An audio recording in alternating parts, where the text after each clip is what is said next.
Badan Legislasi DPR sedang membahas rancangan Undang-Undang Penyiaran untuk menggantikan Undang-Undang Nomor 32 Tahun 2002 tentang penyiaran. Namun, draft RUU Penyiaran versi 27 Maret 2024 yang beredar menuai penolakan karena memuat sejumlah pasal kontroversial. Sejumlah pasal itu dianggap bertentangan dengan peraturan perundang-undangan lainnya dan berpotensi menjadi pasal karet.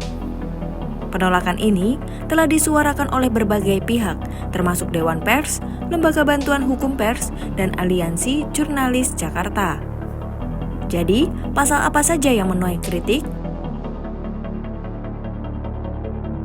Pasal 8A ayat 1 RUU Penyiaran menyebutkan 17 wewenang dari Komisi Penyiaran Indonesia KPI Pusat. Salah satunya yakni tercantum dalam huruf Q, ialah menyelesaikan sengketa jurnalistik khusus di bidang penyiaran. Wewenang KPI menyelesaikan sengketa jurnalistik dalam RUU Penyiaran bertentangan dengan fungsi Dewan Pers yang diatur dalam UU Nomor 4 Tahun 1999 tentang Pers. Pasal 15 ayat 2 huruf D UU Pers menyatakan, Dewan Pers salah satunya berfungsi memberikan pertimbangan dan mengupayakan penyelesaian pengaduan masyarakat atas kasus-kasus yang berhubungan dengan pemberitaan pers. Pasal 28A ayat 1 melarang lembaga penyiaran berlangganan LPB menyalurkan isi siaran dengan kriteria tertentu. Siaran yang dilarang antara lain berisikan sebagai berikut.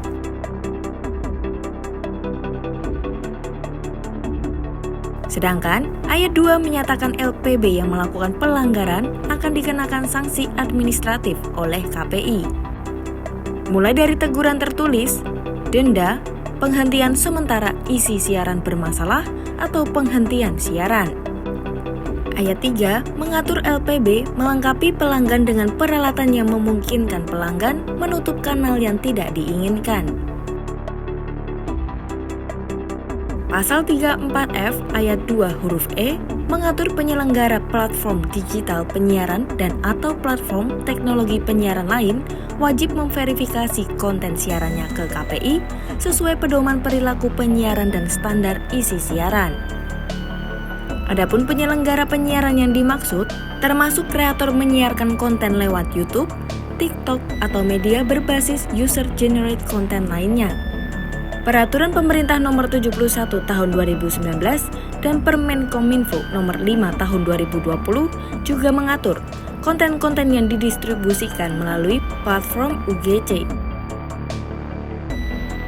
Pasal 42 ayat 1 mengatur muatan jurnalistik dalam isi siaran lembaga penyiaran harus sesuai dengan P3, SIS, dan ketentuan peraturan perundang-undangan. Namun, ayat 2 mengatur menyelesaikan sengketa terkait dengan kegiatan jurnalistik penyiaran dilakukan oleh KPI sesuai dengan ketentuan peraturan perundang-undangan. Menurut LBH Pers dan AJI Jakarta, pasal-pasal tersebut berpotensi melanggar hak kemerdekaan pers dan hak publik atas informasi. Pasal 50B ayat 2 huruf C memuat aturan standar isi siaran melarang penayangan eksklusif jurnalistik investigasi dalam panduan kelayakan isi siaran dan konten siaran. Pelarangan ini mengancam kemerdekaan pers dan bertentangan dengan pasal 4 ayat 2 UU Nomor 40 Tahun 1999 tentang pers yang mengatur pers nasional tidak dikenakan penyensoran, pemberedelan, atau pelarangan penyiaran.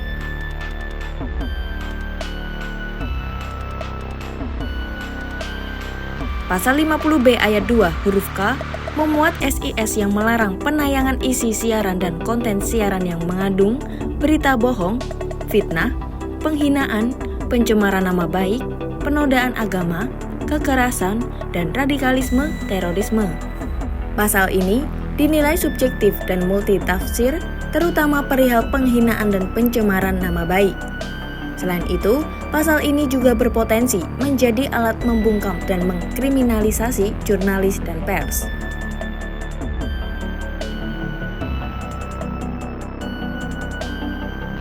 Pasal 51E mengatur sengketa yang timbul akibat dikeluarkannya keputusan KPI dapat diselesaikan melalui pengadilan sesuai dengan ketentuan peraturan perundang-undangan.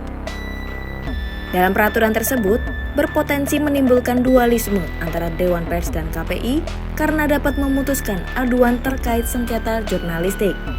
Aji menyebutkan, KPI selama ini berkoordinasi dengan Dewan Pers dalam menyelesaikan sengketa produk jurnalistik bidang penyiaran. Dewan Pers sendiri memang berwenang menangani sengketa produk jurnalistik. Namun, pasal tersebut dapat membuat Dewan Pers tidak dilibatkan menyelesaikan sengketa jurnalistik dan dialihkan ke KPI.